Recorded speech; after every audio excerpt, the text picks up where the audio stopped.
Кыргызстанда туризмди өнүктүрүү мүмкүнчүлүгү чоң болгону менен бул тармакка болгон кайдыгер мамиледен улам иш алга кеткен жок. Табигый кооздук менен далайларды суктанчу жерлер боюнча маалыматтын жоктугу биринчиден ага негиз болсо, экинчиден туристтик инфраструктураны өнүктүрүү колго алынбай көйгөй жаратчу. Маданий же тарыхый баалуулукка ээ объектилер өлкөнүн ар бир аймагында бар. Бирок ушул кезге чейин туристтик инфраструктураны өнүктүрүүгө тийиштүү көңүл бурулган эмес. Туризмди өнүктүрүү зарылдыгы тууралуу канча тапшырма берилбесин, иш ордунан козголгон жок. Муну эске алуу менен туризмди өнүктүрүү боюнча мамлекеттик фондун түзүү жана 1 миллиард сом бөлүү тууралуу чечим кабыл алынды. Мындан тышкары туристтик объектилерге алып баруучу жолдорду ремонттоо ишке ашырылып, туристтик инфраструктураны өнүктүрүүнүн башка маселелери чечилет.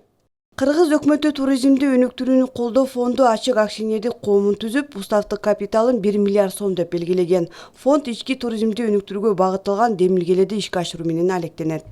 Туризмди өнүктүрүү фонду туристтик индустрия объектилерин ижарага берүүгө, аларды сатып алуу, сатуу тууралуу келишим түзүүгө, туризм объектилерин биргелешип өнүктүрүү жана алардын үлүштүк курулушу тууралуу келишим түзүүгө, инвестицияларды тартууга, анын ичинде мамлекеттик жеке өнөктөштүк алкагында тартууга ыйгарым укукка ээ болот. Туристтик тармакка дем берүү үчүн жер пайдалануу мыйзамдарына өзгөртүүлөр киргизилет. Туристтик кластерлерди өнүктүрүүгө чоң маани берилет. Караколдо тоо лыжа, Ошто тарыхый маданий, Жалал Абад шаарынын базасында рекреациялык жана башка ири кластерлер ишке киргизилет. Курорттук рекреациялык туризм тарых. Жаңыдан түзүлгөн туризмди өнүктүрүү фонду тарабынан долбоорлор кандай мүнөздө ишке ашат?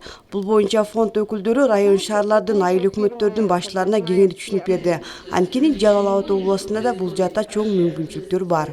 Наше правительство, наше руководство. Быйыл Кыргыз өкмөтү туризм тармагына олуттуу мамиле жасоодо. Буга чейин бардык тек гана сөз жүзүндө болчу. Атайын каражат болчу эмес. Быйыл 1 миллиард сом бөлүндү. Бул каражатты жыйынтыктуу колдонушубуз керек. Эң биринчи маалыматтык жактан өнүгүү болушу керек. Маселен, биз Түркия, Дубай жөнүндө барбай туруп билебиз. Ал эми чет өлкөлүктөр Кыргызстан жөнүндө маалыматка ээ эмес. Бул биринчи биздин көйгөй. Ошондой эле ички туризмде да маалымат жок. Маселен, Бишкекте андай эс алууга ыңгайлуу жерлер бар экенин жалалабадтыктар билбейт. Же тескерисинче. Биз бул боюнча атайын долбоор даярдадык. На данный момент. Облуста учурда бул тармактагы иштерди алга жылдыруу максатындагы аракеттер башталды. Ага мисал Аксы районуна караштуу Авлетим айыл өкмөтүндө Улуу Жибек жолунда Жашыл Аламга саякат Жалал Абад 2022 регионалдык форум фестивалин айтууга болот. Ушул туристтерди Аксы жергесиндеги бут туристтик жайлар менен тааныштыруу, мына азыр сезон башталып атат, туристтик сезон. Ушул сезондо ушул биздин тур операторлору менен башка мамлекеттердин туристтик операторлорун тааныштыруу, анан ошолордун кызматташуусун күчөтүү максатында ушул форумду өткөзүп атабыз, туристтик форум. Бул форумдун Кудай буйрса жыйынтыктары жакшы болот. Мамлекет эс алуу жайлары жана пансионаттарга баруучу жолдорду жакшыртууну көздөдү.